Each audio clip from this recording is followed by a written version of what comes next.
तो आज जो हमारी टॉपिक है वो है जनरल गैस इक्वेशन और आइडियल गैस इक्वेशन। इस इक्वेशन को ड्राइव करने के लिए हमें तीन लॉज की जरूरत पड़ती है। One is the Boyle's law, other is the Charles law and third one is the Avogadro's law. तो हम इन तीनों लॉज को कंबाइन करते हैं। कौन कौन से तीन law? Boyle's law, Charles law and Avogadro's law. इनको कंबाइन करने से हमें इक्वेशन के दो फॉर्म्स मिलते हैं। जो फर्स्ट फॉर्म है वो होती है PV is equal to NRT. First form है वो होती है इज इक्वल टू एनआरटी। और दूसरी जो फॉर्म होती है वो होती है P1 V1 upon T1 equals to P2 V2 upon T। हमें दो फॉर्म्स मिलती हैं इक्वेशन की। कब मिलती हैं? जब हम क्या करेंगे? जब हम तीन लॉज कंबाइन करेंगे। कौन कौन से लॉज भाई? बॉयल्स लॉ,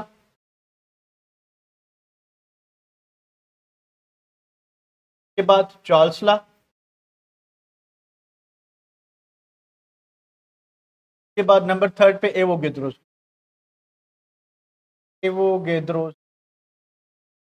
अगर हम सेपरेटली बात करें, अगर हम हर लॉ को अलहदा अलहदा देखें तो हम ये देखेंगे, हम क्या देखेंगे? हम ये देखेंगे कि बॉयल्स लॉ जो है उसमें volume is inversely proportional to pressure. अगर हम चार्ल्स लॉ की बात करें तो volume is directly proportional to absolute temperature. अगर हम एवोगैड्रो लॉ की बात करें तो volume is directly proportional to number of moles. अब देखिए सब में वॉल्यूम पे इफेक्ट है पर कुछ फैक्टर्स कांस्टेंट रखे हुए। तो अब जनरल गैस इक्वेशन एक जनरल अप्रोच देती है कि हम general by using general gas equation, हम जनरल गैस इक्वेशन यूज करके हम तीनों लॉज का कंबाइंड इफेक्ट बता सकते हैं। तीनों गैस लॉज का कंबाइंड इफेक्ट बता सकते हैं। तो आज की टॉपिक में आपका क्या क्या कवर होने वाला है कि what is general gas equation, इसको आइडियल गैस इक्वेशन भी कहते हैं, इसको कंबाइंड गैस लॉज भी कहते हैं। क्यों कहते हैं? क्योंकि तीनों लॉज गैस लॉज को हम कंबाइन करके एक इक्वेशन ड्राइव करते हैं और उसी इक्वेशन को हम कहते हैं जनरल गैस इक्वेशन। और इस इक्वेशन में हम जो फर्स्ट फॉर्म है इसमें फोर वेरिएबल्स हैं, चार वेरिएबल्स। कौन कौन से वेरिएबल्स हैं भाई? प्रेशर है, वॉल्यूम है, नंबर ऑफ मोल्स है और टेम्परेचर। इन चार वेरिएबल्स का हम रिलेशनशिप क्या कर सकते हैं, बता सकते हैं। इस इक्वेशन के कौन कितने नाम बताए मैंने आपको? तीन बताए। तो चौथा इसको इक्वेशन ऑफ स्टेट भी कहते हैं, तो इक्वेशन ऑफ स्टेट भी कहते हैं। ठीक है, चले तो बात कर रहे थे हम कि इसमें चार वेरिएबल्स हैं। तो इस इक्वेशन को यूज करके अगर हमें एक वेरिएबल नहीं मिला हुआ, अननोन है, बाकी तीन वेरिएबल मिले हुए हैं, हम आराम से उन तीन वेरिएबल्स को यूज करके हम जो चौथा अननोन वेरिएबल है वो फाइंड कर सकते हैं।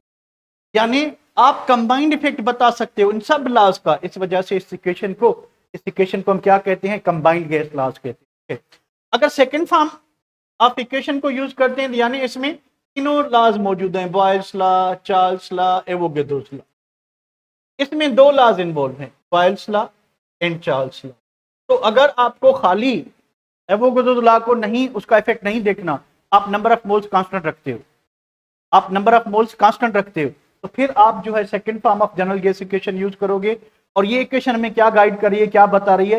ये इक्वेशन हमें बता रही है कि आप जो है इससे combined effect, simultaneous effect of pressure और टेम्परेचर बता सकते हैं। तो भाई आते हैं इधर कि जनरल गैस इक्वेशन है क्या। General gas equation describe the behaviour of ideal gas under various conditions. भाई वेरियस कंडीशंस कौन सी हों? कि आप प्रेशर चेंज करके, आप टेम्परेचर चेंज करके, आप अमाउंट और मोल्स चेंज करके, आप वॉल्यूम चेंज करके, ठीक है, आप गैस के बिहेवियर को एक्सप्लेन कर सकते हैं यूजिंग सिंगल इक्वेशन। आप इसी इक्वेशन को यूज करके तीनों लॉज का कंबाइंड इफेक्ट बता सकते हो। तो ये इसका एडवांटेज है। This equation can be applied to all ideal gases. Remember one thing, this equation is made for ideal gases. Non ideal पे क्यों नहीं अप्लाई होगी, आगे चल के हम देखते हैं, आपको इन क्वेश्चंस का आंसर मिल जाएगा। इसको डिफाइन कैसे करें? नंबर पहली डेफिनेशन है कि जो first form general gas equation कौन सी? EV=nRT। इस इक्वेशन को यूज करके हम तीनों लॉज का कंबाइंड इफेक्ट बता सकते हैं, बॉयल्स लॉ का, चार्ल्स लॉ का और एवोगैड्रो लॉ का किस पे, वॉल्यूम पे। तो वॉल्यूम पे कंबाइंड इफेक्ट अगर बताना है नंबर ऑफ मोल्स का, प्रेशर का, टेम्परेचर का, we will go for this. अगर आपको सिर्फ दो इफेक्ट बताने हैं, सिर्फ प्रेशर और टेम्परेचर का, we will go for the second form of general gasification. तो इन्हीं पे ये डेफिनेशन है। तो पहली डेफिनेशन है कि an equation which shows relationship between four variables. कौन कौन से चार वेरिएबल्स हैं भाई? Pressure, temperature, number of moles and volume. इनके बीच में आर आ जाएगा, आर आपका कांस्टेंट होगा। तो इन चार वेरिएबल्स के बीच में जो रिलेशनशिप होगा उसको हम कहेंगे जनरल गैसिफिकेशन, या इसी को ही हम कहते हैं आइडियल गैसिफिकेशन। आगे क्या है second definition? N equation which shows relationship between four variables हो गया। अच्छा, पहली डेफिनेशन ये थी, मैं दूसरी को पहली बना गया। तो पहली डेफिनेशन ये है कि an equation which shows combined और simultaneous effect of what? Pressure and temperature. ये जो सेकंड फॉर्म है इक्वेशन की, ऐसी इक्वेशन जो कंबाइंड इफेक्ट बताए, किसका? प्रेशर का, टेम्परेचर का, on the volume of gas. Combined effect, एक ही वक्त दोनों इफेक्ट। क्योंकि अगर हम बॉयल्स लॉ पढ़ते हैं तो खाली प्रेशर का इफेक्ट होता है, अगर हम चार्ल्स लॉ पढ़ते हैं तो खाली टेम्परेचर का इफेक्ट होता है। अगर आपको एक ही वक्त दोनों इफेक्ट देखने हैं तो we will go for the second form of general gasification. अगर आपको तीनों इफेक्ट देखने हैं, प्रेशर का भी, टेम्परेचर का भी और वॉल्यूम का भी, तो व्हाट विल यू डू? क्या करोगे आप? गो फॉर द फर्स्ट फॉर्म और सेकंड फॉर्म? कहां जाओगे? फर्स्ट फॉर्म या सेकंड फॉर्म पे? आप फर्स्ट फॉर्म पे चले। तो यहां तक चीजें क्लियर है। अच्छा, उसके बाद क्या चीज है भाई? डेफिनेशन के बाद पहली बात तो कि ये this equation is used to describe the behaviour of an ideal gases. तो ये किसी भी आइडियल गैस पे ये इक्वेशन सक्सेसफुली अप्लाई की जा सकती है, पर नॉन आइडियल गैसेस पे इस इक्वेशन को आप अप्लाई कर भी सकते हो अगर वो आइडियल बिहेवियर शो कर रही हैं। नहीं कर सकते अगर गैसेस आइडियल बिहेवियर से डेविएट हो चुकी हैं, वो रियल बिहेवियर शो कर रही हैं, तो आप रियल गैसेस पे इस इक्वेशन को शो नहीं कर सकते। क्लियर है? अच्छा, उसके बाद क्या चीज है? This equation is also called equation of state. इसको इक्वेशन ऑफ स्टेट कहते हैं। This equation is mathematically derived by combining four gas laws. चलें भाई इक्वेशन को ड्राइव करते हैं। तो इसमें तीन गैस लॉज हम कंबाइन करेंगे। अब देखिए वॉल्यूम सब में कॉमन है, वॉल्यूम कॉमन है, तो volume is inversely proportional to pressure into directly proportional to temperature into directly proportional to number of mole. Proportionality को खत्म करते हैं भैया, तो आ जाएगा constant 1/p into T into N. अब देखें प्रेशर यहाँ पे डिवाइड कर रहा है, तो आप प्रेशर को उठा के इस साइड पे ले आए, प्रेशर को उठा के इस साइड पे लाएं। ठीक है, उसके बाद क्या हो रहा है? और इसमें अल्फाबेटिकल रीअरेंजमेंट करें, अल्फाबेटिकल रीअरेंजमेंट। ठीक है, रीअरेंजमेंट करें तो आपका पी वी के साथ मल्टीप्लाई होगा। पी वी इज, अगर एक अल्फाबेटिक लिखेंगे तो एन पहले नंबर पे आ जाएगा और दूसरे नंबर पे टी तीसरे नंबर पे। इक्वेशन हो जाएगी आपकी P V is equal to N R T. तो हमारी जो फर्स्ट इक्वेशन है, इस इक्वेशन को हम कहेंगे, इस equation is called first form of general gas. First form of general gas. इसी इक्वेशन को आप कहेंगे this equation is the first form of general gas. यहां तक क्लियर है बेटा? ये सारी चीजें आप ऑलरेडी कर चुके हैं, तो थोड़ा एडवांस में जाते हैं। यहां तक क्लियर है? क्लियर है? चलें, तो अभी बढ़ते हैं आगे की तरफ। ठीक है, पेज नंबर 2 पे आते हैं। तो अगर हमारे पास मान लें कि एक ही मोल है, हमारे पास एक ही mole n is equal to 1 mole है, तो PV is equal to n की जगह पे 1 लिखोगे, आरटी से मल्टीप्लाई करोगे तो आरटी वही रहेगा, क्योंकि 1 को जिससे भी मल्टीप्लाई करेंगे आंसर तो वही रहना है। तो फॉर 1 मोल ऑफ गैस क्या लिखेंगे हम भैया? For 1 mole of an ideal gas, किसी भी गैस के 1 मोल के लिए ये इक्वेशन क्या हो सकती है? nRT as n is equal to 1। n is equal to 1 है भैया। आप अगर 1 को RT से मल्टीप्लाई करते हो तो आंसर RT ही आएगा। तो हमारी इक्वेशन ये मान लो क्या बन जाएगी? Two RT। अब देखिए यहाँ पे ये जो R है ये कांस्टेंट है, और जो टी है ये वेरिएबल है, तो हम कांस्टेंट को इसी साइड पे रखते हैं और वेरिएबल को इस साइड पे ले जाते हैं, क्योंकि टेम्परेचर मल्टीप्लाई कर रहा है तो इस साइड पे क्या करेगा, डिवाइड करेगा। हमारी इक्वेशन बन जाएगी P1 PV upon T is equal to R, PV upon T is equal to R। ये इक्वेशन बन जाएगी, ये इक्वेशन बन जाएगी, ठीक है। अब क्या होगा कि मान लें कि हम, क्योंकि प्रेशर और टेम्परेचर का इफेक्ट बता रहे हैं वॉल्यूम पे, तो let suppose if P1 is the initial pressure, T1 is the initial temperature at which gas has volume V1. Now this ratio is equal to what, R, यानी product of PV and its ratio with what temperature is always equal. This equation हमें क्या बता रही है कि जब भी आप PV की जो प्रोडक्ट है उसको आप टेम्परेचर से डिवाइड करोगे, तो आप टेम्परेचर से डिवाइड करोगे तो आपको एक कांस्टेंट वैल्यू मिलेगा, ठीक है, आपको एक कांस्टेंट वैल्यू मिलेगा, ठीक है। अच्छा, अब क्या चीज है कि मान लें कि आपने प्रेशर चेंज कर लिया, भाई आपने प्रेशर जो है वो P1 से कर लिया P2 और टेम्परेचर आपने चेंज कर लिया T1 से T2 कर लिया, आपने चेंज कर लिया। तो अब इन दोनों का क्या होगा, इफेक्ट होगा, इन दोनों का क्या होगा, इफेक्ट होगा, किसका, प्रेशर का और टेम्परेचर का। तो वॉल्यूम क्या होना चाहिए भैया, वॉल्यूम कम होगा, ज्यादा होगा या सेम रहेगा, क्या होगा, कौन बताएगा, वॉल्यूम कम होगा, ज्यादा होगा या सेम रहेगा।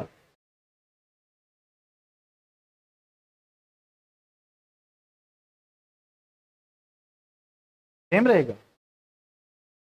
देखिए, तो पॉसिबल है, पॉसिबल है, क्या पॉसिबल है, पॉसिबल है कि आपका जो V2 है it is equal to V1, possible है कि आपका V2 जो है it can be greater than V1, possible है आपका V2 जो है it can be less than V1, depends upon कि हमने चेंज क्या किया। ये तीनों पॉसिबिलिटीज है, ऑल पॉसिबिलिटीज आर देयर, सारी पॉसिबिलिटी, ऐसा नहीं है कि सिर्फ इंक्रीज या डिक्रीज, सारी पॉसिबिलिटीज हैं, वो आगे बताता हूं आपको। तो आपका वॉल्यूम क्या होगा, चेंज होगा, मे बी चेंज हो, मे बी सेम रहे, मे बी बढ़ जाए, मे बी कम हो, तो ऑल पॉसिबिलिटीज आर देयर, सारी पॉसिबिलिटीज है, ठीक है बेटा। तो वो हम आगे चल के देखते हैं, ठीक है। अच्छा, सेम नहीं होगा, सेम हो भी सकता है, देखिए तीनों में कोई भी ऑप्शन हो सकता है, A B C, all are possibilities, ठीक है।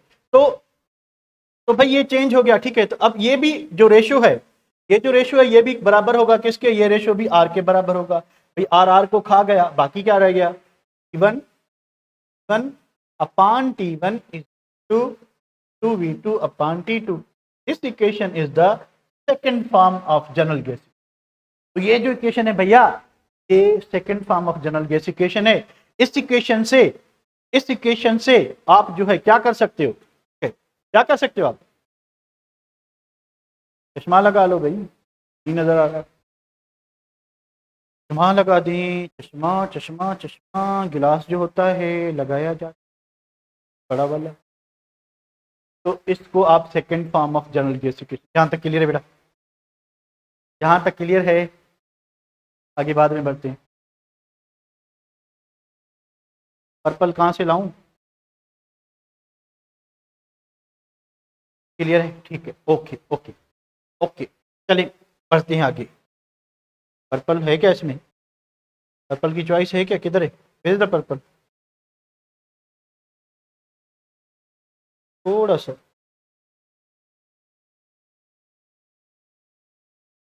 टाइट कर लो, अब दिखाई दे रहा है, दिखाई दे रहा है अभी, हाँ सही है, बेटर है, चलें ठीक है, इसको यूज कर। अब यहाँ पे हमने, यहाँ तक हमने क्या सीखा कि भाई जनरल गैस इक्वेशन क्या है, उसको आइडियल गैस इक्वेशन इसलिए कहते हैं क्योंकि आइडियल गैसेस भी अप्लाई होती है, उसको कंबाइंड गैस लाज इसलिए कहते हैं क्योंकि वो सारे गैस लाज उसी में आ जाते हैं, उसी में समा जाते हैं। उसको इक्वेशन ऑफ स्टेट इसलिए कहते हैं, अभी बता दूं, पहले नहीं बताया, क्योंकि उसमें सारे स्टेट वेरिएबल्स हैं, जो थर्मोडायनामिक्स में हमने स्टेट वेरिएबल्स पढ़े हैं वो सारे इधर मौजूद हैं। प्रेशर स्टेट वेरिएबल है, ये कोई second form of general gas. वापस आते हैं, वापस में क्या चीज है, सेकंड पेज पे चलते हैं।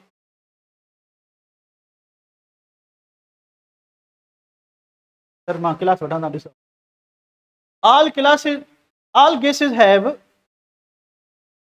Same numerical value of R. अच्छा वो जो इक्वेशन है अपनी एनआरटी, ये जो इक्वल टू एनआरटी है, इसमें जो आर का वैल्यू है, जो आर का वैल्यू है, ठीक है, आर का वैल्यू जो है it remain constant, constant for every gas. यानी आप कोई भी गैस यूज करते हो तो उस आर का वैल्यू चेंज नहीं होगा, आर का वैल्यू सही वही रहेगा, ठीक है, जो भी आप यूनिट यूज करते हो उसके हिसाब से, ठीक है। पर आर का वैल्यू जो है वो डिपेंड करता है किस चीज पे, आर का वैल्यू जो है, value of R depends upon what, किस पे डिपेंड करता है, ये जो वैल्यू ऑफ आर है, वैल्यू ऑफ आर डिपेंड करता है किस पे, कि यूनिट कौन से यूज करें, यूनिट कौन से यूज करें, ठीक है। तो जो यूनिट यूज करेंगे उसी हिसाब से आर का वैल्यू चेंज होगा। आगे देखते हैं, ठीक। अच्छा एप्लीकेशंस कौन सी हैं कि हम इस इक्वेशन को यूज करके, जो first form of general gas equation, उसको यूज करके हम डेंसिटी ऑफ आइडियल गैस मालूम कर सकते हैं। अब ये इक्वेशन ड्राइव करते हैं, ठीक है। उसके बाद we can find molecular mass of an ideal gas, हम आइडियल गैस का मॉलिक्यूलर मास फाइंड कर सकते हैं। We can find one variable if others are known. देखिए 4 वेरिएबल हैं, E V N T.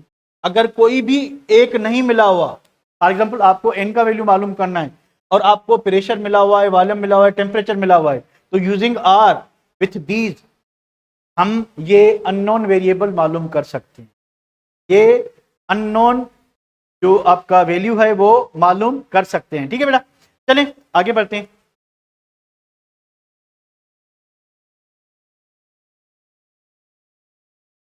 Next चीज है कि how we can find density of an ideal gas, कि हम आइडियल गैस की डेंसिटी कैसे मालूम कर सकते हैं। देखिए आप जो फर्स्ट फॉर्म है जनरल गैस इक्वेशन की, उसको रीअरेंज करें भाई रीअरेंज। हमारे पास जो इक्वेशन है वो है PV is equal to N R T. As we know that n is equal to number of moles. The number of moles is equal to mass given upon molar mass. तो n जो आपका number of moles है वो बराबर होता है किस चीज के, कि मास कितना मिला हुआ है और मोलर मास क्या है गैस का, ठीक है। तो हम n का वैल्यू सब्स्टिट्यूट करेंगे। जब हम n का वैल्यू सब्स्टिट्यूट करेंगे, ठीक है, जब हम n का वैल्यू सब्स्टिट्यूट करेंगे तो हमारे पास आ जाएगा PV is equal to m over capital M RT। सही है, सही है यहां तक, ओके। उसके बाद we know that density is equal to m over v। भाई m तो इधर मौजूद है, तो अब क्या करें कि v को इधर लाएं। v को कैसे लाएं इधर, तो v को हम क्या करें नीचे लाएं और m को हम क्रॉस मल्टीप्लाई करें ऊपर लाएं। तो हमारी इक्वेशन क्या रह जाएगी, हमारी इक्वेशन रह जाएगी pm, तो हमारी इक्वेशन रह जाएगी क्या, pm equals to m over v। m ऊपर था, v हमने इधर से ले आए, v RT, RT, क्योंकि हमें पता है d is equal to m और v। तो यहाँ पे इस जगह पे m और v की जगह पे क्या आ जाएगा, d आ जाएगा। तो कंटिन्यू करते हैं इधर, हमारी इक्वेशन बन जाएगी Pm is equal to DRT, Pm is equal to DRT। तो हमने अगर डेंसिटी मालूम करनी है, ठीक है, हमने अगर डेंसिटी मालूम करनी है तो D इज इक्वल टू क्या होगा, Pm upon RT, Pm upon RT। Clear है, डेंसिटी इज इक्वल टू क्या होगा, Pm अपॉन RT। सही है, डेंसिटी आपकी बराबर होगी किसके, Pm अपॉन RT के। अब यहाँ पे दो चीजें हैं नोट करने की। Number 1, if temperature is constant, अगर आप टेम्परेचर कांस्टेंट रखते हो, टेम्परेचर कांस्टेंट है किसी भी गैस के लिए, ठीक है, तो m भी कांस्टेंट होगा, r भी कांस्टेंट है, टेम्परेचर भी कांस्टेंट है, तो d is directly proportional to what, p। सही है, d is directly proportional to p। सही है, सही है, सही है, ठीक है। तो यानी आप अगर टेम्परेचर कांस्टेंट रखते हो, ठीक है, तो डेंसिटी क्या होगी, इंक्रीज होगी प्रेशर बढ़ाने पे। सिमिलरली तो सेकंड कंक्लूजन आप क्या ड्रा कर सकते हो कि अगर आप if pressure is constant, if pressure is kept constant, हम प्रेशर को कांस्टेंट रखते हैं, तो डेंसिटी जो है वो इनवर्सली प्रोपोर्शनल टू टेम्परेचर होगी। सही है, डेंसिटी जो है इनवर्सली प्रोपोर्शनल टू टेम्परेचर होगी, सही है। अच्छा, अगर सही है तो अब देखें, अगर आप number third condition, if both T and T are constant, मुझे बताएं T is directly proportional to what?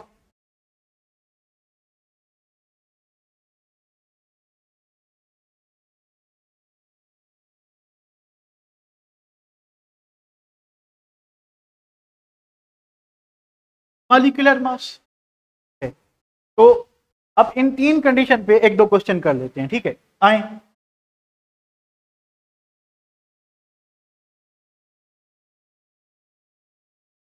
Question है नंबर 1, एक कार्बन डाइऑक्साइड गैस शोज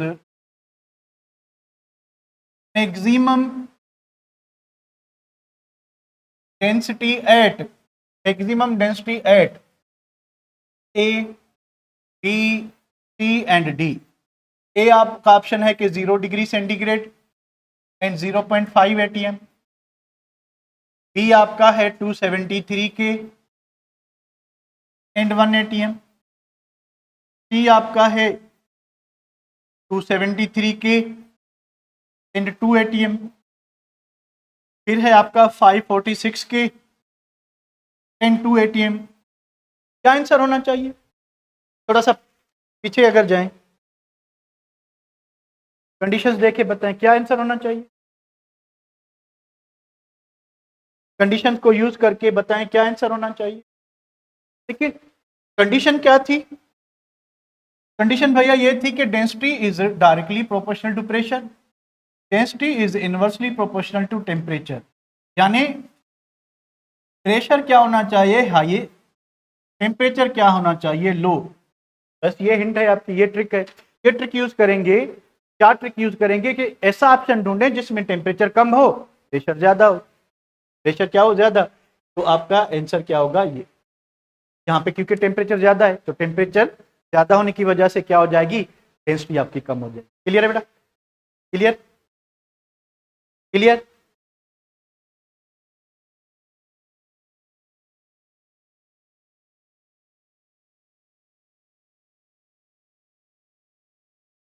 हाँ, तो मैक इन में मैक्सिमम डेंसिटी इसी कंडीशन पे होगी ना, इसमें तो इसी कंडीशन पे होगी, ठीक है। अच्छा, दूसरी condition, eight constant pressure and temperature the ideal gas with maximum density, the ideal gas with maximum density, A hydrogen, B carbon dioxide, C sulfur trioxide, D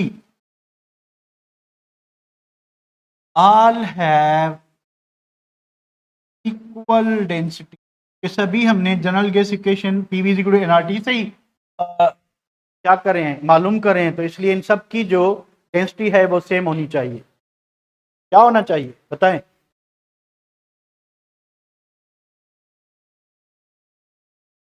क्या होना चाहिए? हमने अभी पढ़ा था, हमने क्या पढ़ा था, हमने ये पढ़ा था कि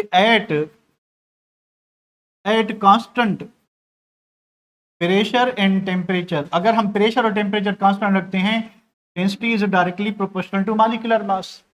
तो जो गैस हैवी होगी, जो गैस हैवी होगी, जो वजनी होगी, उसकी डेंसिटी क्या होगी, ज्यादा होगी।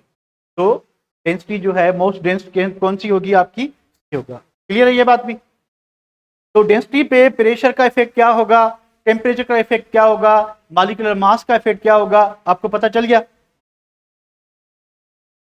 ओके, अच्छा, उसके बाद आए, वापस आते हैं इधर कि at STP density is equal होता है मॉलिक्यूलर मास डिवाइडेड बाय 22.4। ऐसा क्यों होता है? एट कांस्टेंट टेम्परेचर, एट क्या होगा कि डेंसिटी जो है आपकी वो बराबर होती है मोलर मास अपॉन 20.4। ऐसा क्यों है? क्योंकि D इज इक्वल टू होता है आपका PM अपान RT। अब क्योंकि D इज इक्वल टू, आप प्रेशर आपने क्या लिया, STP की बात कर रहे हैं, ठीक है, 1 atm लिया है, ये मॉलिक्यूलर मास के बराबर होगा। R जो है आपने क्या लिया, 0.0821 इनटू टेम्परेचर आपने 273 K लिया है। अब इन दोनों की प्रोडक्ट जो होती है D is equal to M over 22.4, इन दोनों की जो प्रोडक्ट है ये 22.4 होती है, ठीक है। तो आप क्या करोगे कि मॉलिक्यूलर मास को 22.4 से डिवाइड करोगे। अब देखें, आपने in case of sulphur trioxide क्या किया, आपने 80 को, इसका मॉलिक्यूलर मास 80 है तो आपको 80 को 22.4 से डिवाइड किया, आपने 44 को 22.4 से डिवाइड किया, ठीक है। क्या होगा, ज्यादा किसका होगी, डेंसिटी किसकी ज्यादा होगी? हेलो अलग भैया, हाँ बिल्कुल।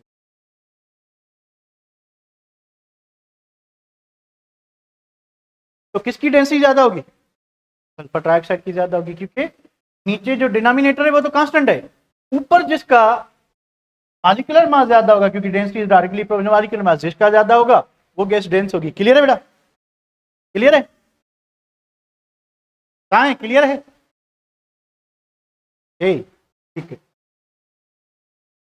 अब बात है कि इसकी दूसरी एप्लीकेशन है कि हम मॉलिक्यूलर मास फाइंड कर सकते हैं। अब देखिए इक्वेशन है हमारी, PV is equal to nRT, again n is equal to mass given upon molar mass. N का वैल्यू सब्स्टिट्यूट करें यहाँ पे, इक्वेशन होगी P is equal to m small upon M capital R T. हमने क्या मालूम करना है? हमने मालूम करना है मॉलिक्यूलर मास। इधर लाएं, इधर लाएंगे तो पीवी जो है वो इधर आ जाएगा। हमारी इक्वेशन जो बनेगी वो बनेगी m is equal to m R T. अब यहां पे ये मल्टीप्लाई करें तो ये नीचे आ जाएंगे पीवी। तो इस इक्वेशन से आप किसी भी आइडियल गैस का, आप किसी भी आइडियल गैस का क्या मालूम कर सकते हो? आप किसी भी आइडियल गैस का मॉलिक्यूलर मास फाइंड कर सकते हो। अगर आपको ये वेरिएबल्स मिले हुए हैं, आपको उसका मास मिला हुआ है, टेम्परेचर मिला हुआ है, प्रेशर मिला हुआ है, वॉल्यूम मिला हुआ है, तो आप मॉलिक्यूलर मास फाइंड कर सकते हो। आप मॉलिक्यूलर मास या मोलर मास जो है वो फाइंड कर सकते हो। क्लियर है? एकदम मस्त, एकदम मस्त। ओके, चलें अब आते हैं, ये चीजें हमने ठीक है कर ली सारी, मॉलिक्यूलर मास हमने अभी डिराइव कर लिया, ठीक है। अब वैल्यू ऑफ आर जो है, भाई वैल्यू ऑफ आर आप जो है क्या करोगे, कैसे करोगे? वैल्यू ऑफ आर हमने पढ़ा था कि इट डिपेंड्स अपॉन यूनिट्स या सिस्टम ऑफ यूनिट्स कौन से यूज करें। तो भैया मान लें कि हमारी इक्वेशन है PV is equal to N R T, हमारी इक्वेशन ये है, हमें किसका मालूम करना है? आर का, ठीक है। तो आर का वैल्यू या यूनिट मालूम करना है, या सॉरी वैल्यू मालूम करना है, तो आर इज इक्वल टू होगा एन और टी से मल्टीप्लाई करें तो इस साइड पे डिवाइड करेंगे, तो पीवी अपान हो जाएगा एन टी, पीवी अपान हो जाएगा एन टी। डेटा बना ले कि अगर हमारे पास 1 मोल है, एन इज इक्वल टू 1 है, 1 mole of an ideal gas है, कंडीशन एसटीपी है, यानी टेम्परेचर जो है वो 0 डिग्री सेंटीग्रेड में अगर हम 273 ऐड करते हैं तो ये जो सेंटीग्रेड है ये केल्विन हो जाएगा। प्रेशर जो है हमारे पास 1 atm, ठीक है। तो देखें कंडीशन क्या है कि गैस का 1 मोल एसटीपी पे, तो according to Avogadro's law volume क्या होगा? According to Avogadro's law volume क्या होगा? वी इज इक्वल टू क्या होगा? वी इज इक्वल टू क्या होगा बेटा? वी इज इक्वल टू क्या होगा?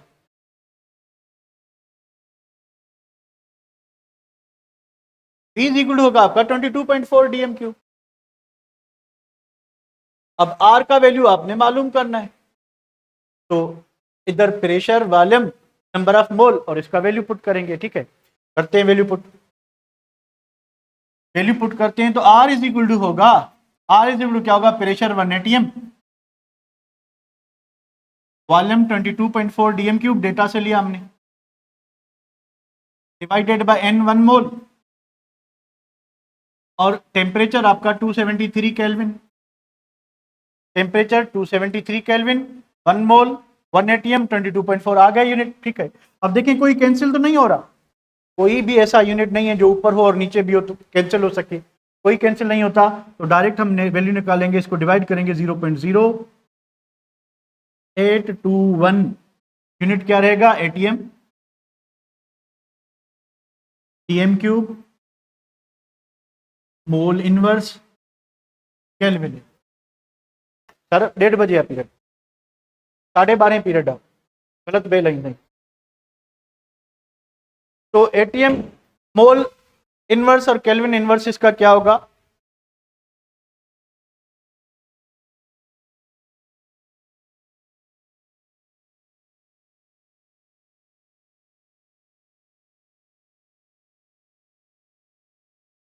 एक बजे नहीं 1:30 बजे छुट्टी है, हमें पता है ना, आप क्यों बता रहे हो, 1:30 बजे छुट्टी है। तो ये हो गया। अब अगर आप यूनिट चेंज करते हो, ठीक है, मान लें कि आपने यहां पे क्या किया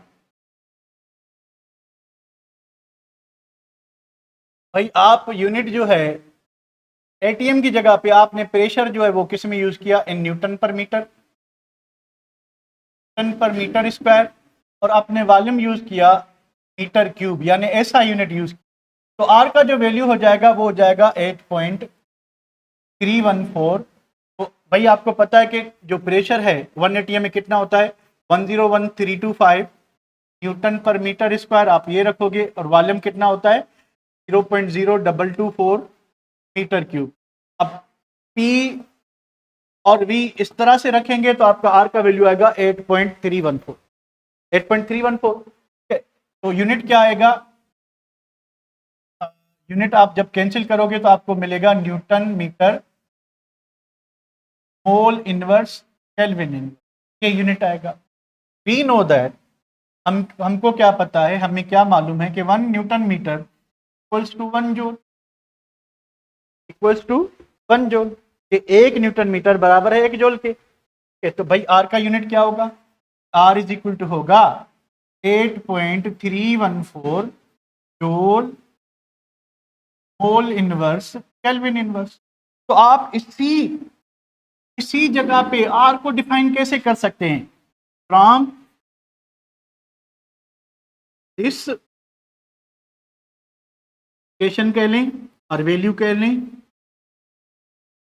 हमने पूरा नहीं लिखा तो इक्वेशन दिखाई नहीं दी आपको। From this value we can define R universal gas constant as work done, जो यूनिट है किसका, वर्क डन, गैस वर्क कितना कर रही है, वर्क डन पर मोल पर केल्विन, पर मोल पर केल्विन। तो भैया इसी इक्वेशन से, इसी वैल्यू से हम ये बता सकते हैं, हम क्या बता सकते हैं कि आर का वैल्यू क्या होता है, आर का वैल्यू होता है वर्क डन पर मोल पर केल्विन। इसको डिफाइन कैसे करते हैं, सॉरी, इसको हम डिफाइन करते हैं वर्क डन पर मोल पर केल्विन। यहां तक क्लियर है, यहां तक क्लियर है।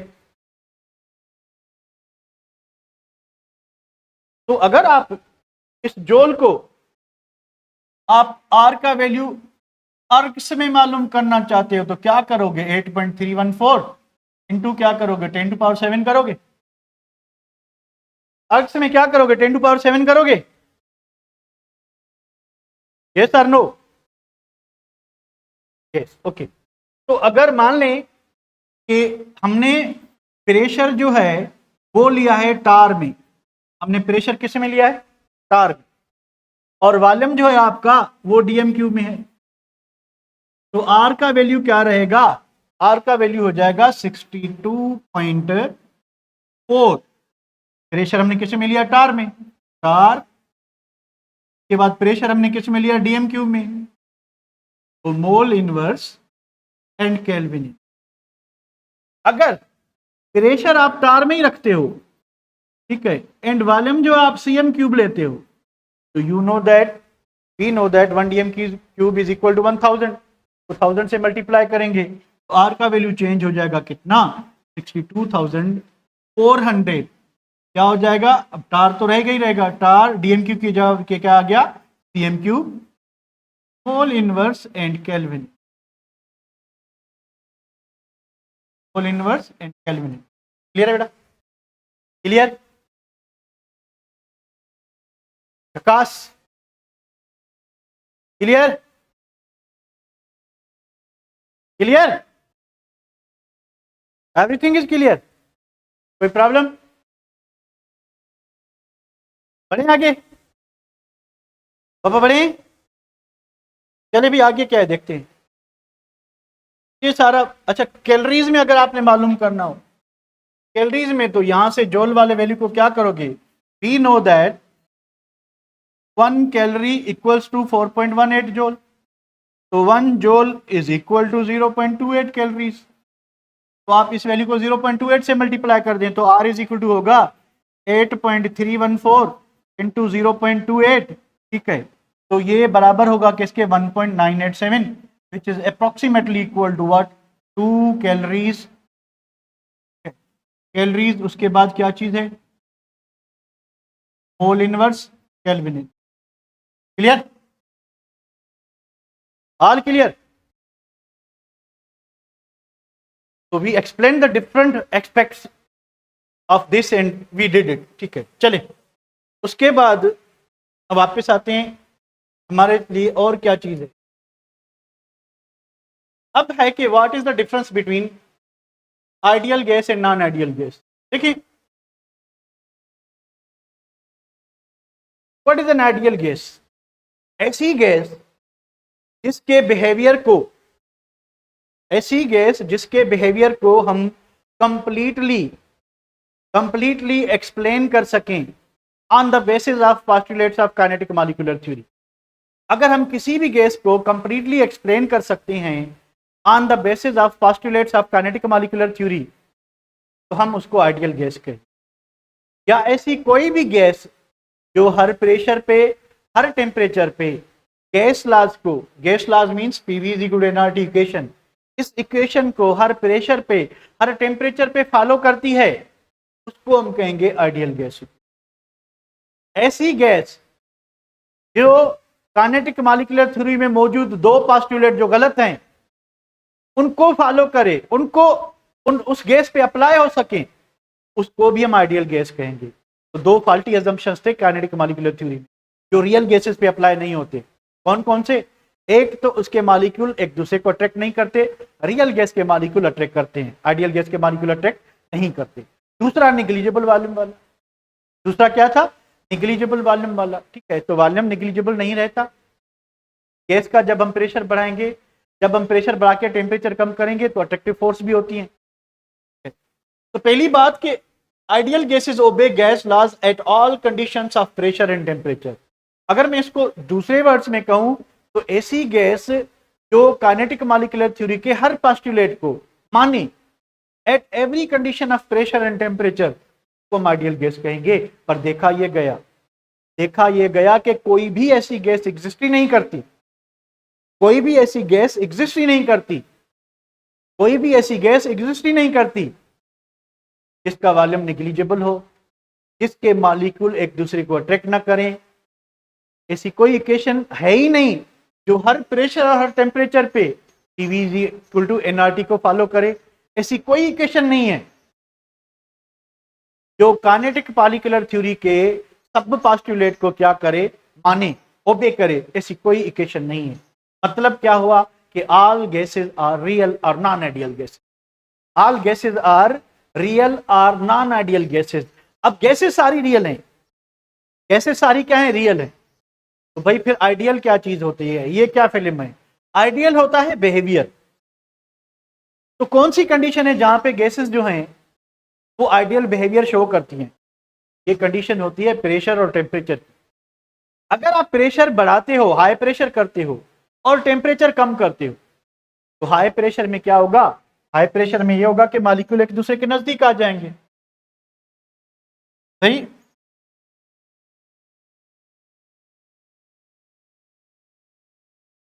रियल गैस कब बनेगी, main when ideal gas becomes real, और अदर वर्ड में कहें when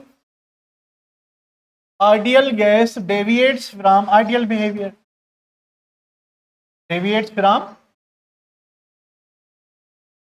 आइडियल बिहेवियर।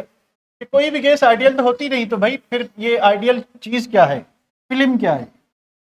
ये दो कंडीशन, दो temperature and number 2 high pressure, दोनों का इफेक्ट क्या होगा? ये लो टेम्परेचर पे जो है एवरेज काइनेटिक एनर्जी क्या हो जाएगी? लो हो जाएगी, एवरेज काइनेटिक एनर्जी कम हो जाएगी। हाई प्रेशर क्या करेगा? Bring molecules close to each other, molecules को एक दूसरे के नजदीक लाएगा। तो मान लें कि आपके पास मैग्नेट का पीस है, ठीक है, मैग्नेट का पीस है, आप आहिस्ता आहिस्ता जाके आपके पास कोई लोहे की आर्टिकल है उसे चिपका देते, दोनों चिपक जाएंगे। इनके दरमियान बहुत ही अच्छी अट्रैक्टिव फोर्स होती है, ठीक है, स्ट्रांग फोर्स होती है। अब आपके पास कोई लोहे की खिड़की है या लोहे का दरवाजा है, आपने वही मैग्नेट का पीस उछाल की जोर से दे मारा, दरवाजे से टकराने के बाद गिर जाएगा। जोर से अगर आप लगाते हो तो दरवाजे से टकराने के बाद गिर जाएगा। यही होता है गैस मॉलिक्यूल कि जब टेम्परेचर हाई होता है तो मॉलिक्यूल्स की एवरेज काइनेटिक एनर्जी यानी एवरेज मॉलिक्यूलर वेलोसिटी ज्यादा होती है। तो जब मॉलिक्यूल तेजी से टकरा रहे थे तो टकराने के बाद दूर जा रहे थे। तो हाई प्रेशर ने क्या किया? उन मॉलिक्यूल्स को नजदीक लाया। लो टेम्परेचर ने क्या किया? लो टेम्परेचर ने उनको आहिस्ता मूव करने पे मजबूर किया। जब मॉलिक्यूल्स आहिस्ता मूव करेंगे, जब मॉलिक्यूल्स आहिस्ता मूव करेंगे, भाई जब मॉलिक्यूल आहिस्ता मूव करेंगे, ठीक है, तो उनके दरमियान इलेक्ट्रॉन जो क्लाउड्स हैं, मॉलिक्यूल्स को कौन सराउंड करता है? मॉलिक्यूल्स को इलेक्ट्रॉन के क्लाउड सराउंड करते हैं। तो मॉलिक्यूल के जो इलेक्ट्रॉन क्लाउड हैं जब आहिस्ता आहिस्ता एक दूसरे के नजदीक आएंगे तो एक दूसरे को रिपेल करेंगे। एक दूसरे को क्या करेंगे? रिपेल करेंगे। काइनेटिक मॉलिक्यूलर थ्योरी कहती है कि गैस मॉलिक्यूल एक दूसरे को ना अट्रैक्ट करते हैं ना रिपेल करते हैं। और जब आहिस्ता आहिस्ता मॉलिक्यूल एक दूसरे के नजदीक आएंगे तो उनके इलेक्ट्रॉन क्लाउड एक दूसरे को रिपेल करेंगे, तो उनमें पोलराइजेशन आएगी, यानी उसकी जो इलेक्ट्रॉन डेंसिटी है वो एक साइड पे शिफ्ट हो जाएगी, उसकी इलेक्ट्रॉन डेंसिटी एक साइड पे शिफ्ट हो जाएगी, और उसकी जो प्रोटॉन डेंसिटी है या जो न्यूक्लियस की जो पॉजिटिव चार्ज है वो दूसरी साइड पे। तो गैस मॉलिक्यूल टेम्पररी पोलर हो जाएगा। इसको कहते हैं लंडन डिस्पर्शन फोर्स। तो क्या कहते हैं? लंडन डिस्पर्शन फोर्स, ठीक है। तो अब क्या होगा? अब मॉलिक्यूल जो है एक तो स्लोली मूव कर रहा है और उसमें चार्जेस भी डेवलप हो चुकी हैं। तो जब ये हाई प्रेशर पे जब मॉलिक्यूल नजदीक होंगे, लो टेम्परेचर पे जब वो आहिस्ता आहिस्ता मूव करें और उन पे चार्जेस भी डेवलप हो चुकी हैं, तो बताएं, और चार्जेस कब डेवलप हुई हैं? जब इलेक्ट्रॉन क्लाउड्स ने एक दूसरे को क्या किया था? रिपेल किया था। उससे डिस्टॉर्शन हुई थी, उससे पोलराइजेशन हुई थी, उससे पोलैरिटी जो है वो क्या हुई थी? इंड्यूस हुई थी। इसको dipole dipole force, sorry, London dispersion force कहेंगे। और मॉलिक्यूल अब एक दूसरे को रिपेल करने के बाद क्या करेंगे? अट्रैक्ट करेंगे, अगर उनकी अपोजिट चार्जेस एक दूसरे के सामने आती हैं। तो मॉलिक्यूल में इंटरमॉलिक्यूलर फोर्सेस डेवलप हो गई। तो मॉलिक्यूल्स में इंटरमॉलिक्यूलर फोर्सेस डेवलप हो गई। ये बात समझ आ रही है? ये बात समझ आ रही है कि क्यों जो है आइडियल गैसेज डेविएट करती हैं रियल बिहेवियर में? हाई प्रेशर पे और लो टेम्परेचर पे मैं आपको दोनों का इफेक्ट बता रहा हूं कि लो टेम्परेचर पे मॉलिक्यूल आहिस्ता आहिस्ता मूव करते हैं। जब वो आहिस्ता आहिस्ता एक दूसरे के नजदीक आएंगे तो उनके इलेक्ट्रॉन क्लाउड से एक दूसरे को रिपेल करेंगे। उनकी रिपल्शन की वजह से उनके मॉलिक्यूल का शेप चेंज होता है।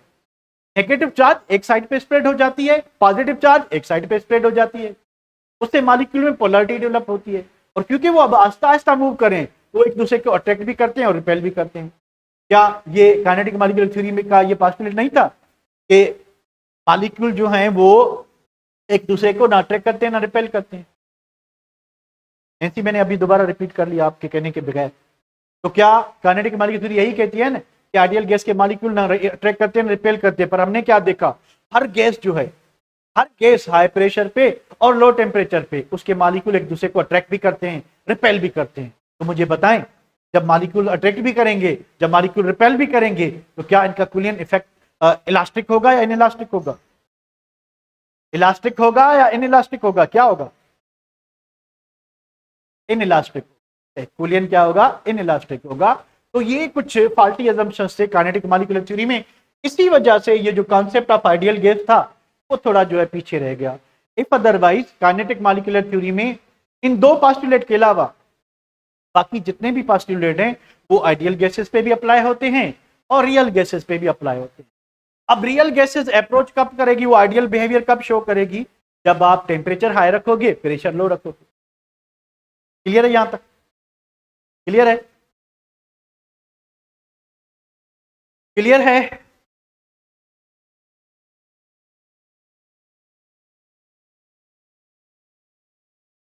अच्छा, उसके बाद एक चीज और, अब कंप्रेसिबिलिटी फैक्टर वाला सीन रह गया। भाई आप इक्वेशन है PV is equal NRT, equation है हमारी पीवी इज इक्वल एनआरटी। इसका मतलब क्या हुआ कि ये जो लेफ्ट हैंड साइड है it must be equal to the right hand side. मान लें कि अगर इसका वैल्यू x है, यानी product of P and V is x, तो प्रोडक्ट ऑफ एनआरटी भी क्या होना चाहिए? x होना चाहिए। Then x upon x should be equal to क्या होना चाहिए? x अपॉन x क्या होना चाहिए? कौन बताएगा? भाई मान लें कि x का वैल्यू 2 है, इसका 2 है, तो वैल्यू क्या आएगा? 1। इसका 4.5, इसका भी 4.5, वैल्यू क्या आएगा? 1। तो जब भी आप सेम वैल्यूज को आपस में डिवाइड करोगे तो वैल्यू तो 1 आना है। तो गैस का ये जो रेशियो है, ये रेशियो जो है, ठीक है, इसको हम कहते हैं कंप्रेसिबिलिटी फैक्टर। तो what is compressibility factor? Compressibility factor is what, को z से रिप्रेजेंट करते हैं। z is what? Ratio of PV upon NRT. अगर product of pressure and volume is x, then product of NRT should also be x, और ये value हमेशा 1 आना चाहिए। For an ideal gas this value हमेशा 1 आना चाहिए, यानी आपका जो ये वैल्यू है, ठीक है, ये जो z है और ये z क्या है, जो पीवी अपॉन एनआरटी का रेशियो है, ये ऑलवेज इक्वल टू 1 आना चाहिए। ऑलवेज इक्वल टू 1 आना चाहिए। इसके लिए आइडियल गैस के लिए। और देखा ये गया, देखा ये गया, देखा ये गया, देखा क्या गया? देखा ये गया कि low temperature and high pressure पे, ठीक है, वैल्यू 1 रहा कि नहीं रहा? लो टेम्परेचर और हाई प्रेशर पे वैल्यू 1 ही रहा या चेंज हो गया? नहीं रहा, ठीक है। तो वैल्यू 1 से लो भी हो सकता है, वैल्यू जो है मोर देन 1 भी हो सकता है। तो डेविएशन आपकी पॉजिटिव भी हो सकती है, नेगेटिव भी हो सकती है, depending upon the nature of gas. ये एक और बात है जो हमारे सिलेबस की बाउंड्री से बाहर है, उसको रहने दे, को रहने देते हैं, ठीक है बेटा। तो इसी तरह से आइडियल जो गैस जो होगी उसका कंप्रेसिबिलिटी फैक्टर ऑलवेज 1 होना चाहिए। आइडियल गैस जो होगी उसका कंप्रेसिबिलिटी फैक्टर ऑलवेज 1 होना चाहिए, ठीक है, ऑलवेज 1 होना चाहिए। पर हमने देखा कि ये जो कंप्रेसिबिलिटी फैक्टर है ये 1 से डेविएट कर जाता है, चेंज हो जाता है जब हम कंडीशन चेंज करेंगे। तो ये दिस इज द कंडीशन जिस पे आइडियल गैस रियल बिहेवियर क्या करती है, शो करती है। Is it clear? Each and everything is clear?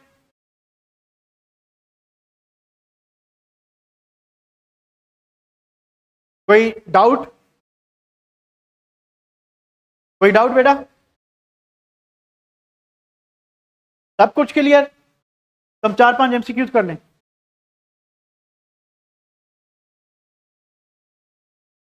तो सर वही चीज जो मैंने बताई आपको कि लो टेम्परेचर और हाई प्रेशर पे वॉल्यूम नेग्लिजिबल नहीं रहेगा और आपकी गैसेस में इंटरमॉलिक्यूलर फोर्स डेवलप होंगी। जब इंटरमॉलिक्यूलर फोर्स डेवलप होंगी तो वॉल्यूम में उतनी चेंज नहीं आएगी जितनी गैस लॉज बताते हैं। जब मॉलिक्यूल एक दूसरे को अट्रैक्ट करने के लगेंगे तो उनका स्पेस ऑलरेडी कम होगा, तो आपके बॉयल्स लॉ और चार्ल्स लॉ फिर उतनी वेरिएशन नहीं दिखाएंगे जितना मैथमेटिकली किसी आइडियल गैस के लिए करते हैं। क्लियर है? क्लियर?